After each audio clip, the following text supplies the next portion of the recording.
After the Hunt will finally have its wide release this weekend, and the film could be en route to a strong awards campaign in the coming months. While reviews of After the Hunt have generally been mixed, critics have heavily praised the lead performances from Andrew Garfield, Io Edebiri, and Julia Roberts. Luca Guadagnino's latest thriller asks plenty of important questions about consent, autonomy, and workplace power dynamics that feel increasingly relevant in today's world. This important commentary is present right until after the Hunt's impactful ending, which arguably leaves the audience with even more questions than answers. Although many criticisms have been leveled against Guadagnino's screenplay, most can agree that After the Hunt's lead performances are strong enough to keep the project afloat most of the time. This is a very character-driven story, and there's a huge amount of nuance required from the performances to make this ambiguous narrative stand out. 5. Chloe Sevigny. Chloe Sevigny delivers a strong performance in After the Hunt, but her character is ultimately too distanced from the main narrative to leave much of an impact. She plays Dr. Kim Sayers, the university's student liaison and a close personal friend of Julia Roberts' protagonist, Alma.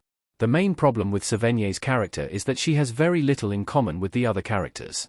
She exists solely to push a specific subplot forward, Alma's application for tenure at the university, but doesn't have much to do with the film's main storyline of Maggie's sexual assault and the professional ramifications of it. Sevigny does an excellent job of highlighting Kim's hypocrisy and showing how cutthroat the world of academia can be, but this ultimately feels irrelevant in a story that has much more pressing issues at its core. It also doesn't help that After the Hunt has strongly marketed itself as some kind of distorted love triangle, leaving supporting roles underdeveloped. As many reviews of After the Hunt have pointed out, this is a very thematic story that's centered around a particular idea, and everything else ends up feeling secondary. Chloe Sevigny finds herself a victim of this unconventional structure. She does her best with a very flat character, but her role ultimately leaves very little impact on the story. For Io Edebiri. After the Hunt is a completely different kind of role for Io Edebiri. The actress is best known for her comedic work in projects like The Bear, Bottoms, and Abbott Elementary, but Guadagnino's new film requires a whole different skill set. Instead of sarcastic deliveries and quick-witted jokes, this role calls for something much more serious. Edebiri plays Maggie in After the Hunt, the troubled student who accuses her teacher of sexually assaulting her after a party. When the adults in her life try to prevent her from spreading this story, she goes to a prolific journalist to make sure the world knows what happened that night. Truthfully, Edebiri delivers a very strong performance in After the Hunt. It's deeply layered and filled with nuance, never quite letting the audience into her mind and constantly keeping them at a distance. This is exactly what the character calls for, as we're supposed to be unsure whether she's telling the truth about Hank's assault or not. Maggie is an intrinsically frustrating character. She's, seemingly, been through something very traumatic and shocking, but she's not supposed to be a sympathetic character, or even likable, really. Edebiri does a good job of capturing the two sides of Maggie's story, but her performance ultimately doesn't feel as charged or passionate as those around her. 3. Andrew Garfield. Andrew Garfield has been in some excellent movies throughout his career, and while After the Hunt may not be as critically acclaimed as his previous work, the caliber of acting on display is no worse. Perhaps what's most impressive about Garfield's performance in this chilling drama is how subtly and discreetly he changes throughout the film, constantly unlocking new layers. Garfield plays Hank in After the Hunt, one of the university's most respected professors and the best friend of Robert's protagonist, Alma. He's an incredibly gifted teacher, but he's also somebody who's not used to people shutting down his flirtatious behavior, so his life turns upside down when Maggie accuses him of sexually assaulting her. After the Hunt completely revolves around Garfield's performance, even though he's not the film's main character. The central mystery of the story, at least on the surface, is whether there's any truth behind Maggie's claims of sexual assault, and Garfield has to strike the perfect balance of guilt and innocence to make this narrative compelling.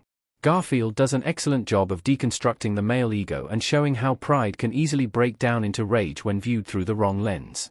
His regression from an upper-class, refined professor into a man of anger and entitlement is brilliant, and really helps to unlock After the Hunt's key themes.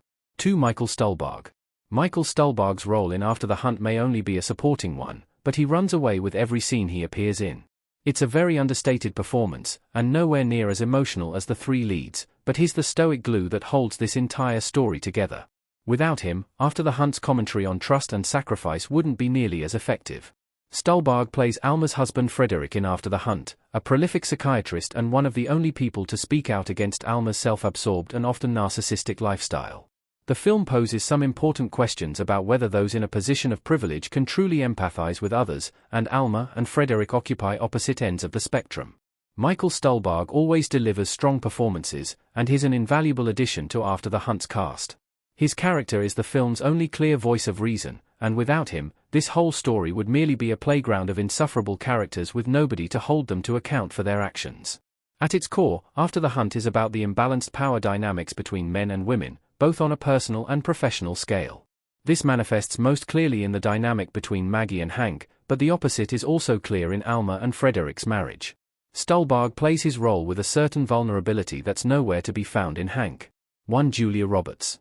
One of the many reasons After the Hunt has received such harsh reviews is also the reason it's such a fascinating project. None of the characters are likable in the least. They're all very complex figures with deep flaws and imperfections, and they breed the same toxic atmosphere that allows this exploitation of power to manifest in the first place. Julia Roberts' protagonist Alma is arguably the clearest example of this. She's a very well-respected professor who's rumored to be making tenure in the coming months, but she's also a very exploitative presence who takes advantage of her students for her own pleasure. So when Maggie voices her concerns about Hank, her reaction is entirely selfish. Roberts captures this leeching aspect of Alma's personality excellently, presenting her as somebody whom everybody cares about but who cares about nobody more than herself. It allows for some very astute commentary on the #Me Too era, framing the entire social movement as something that doesn't protect the victims but merely aims to vindicate them.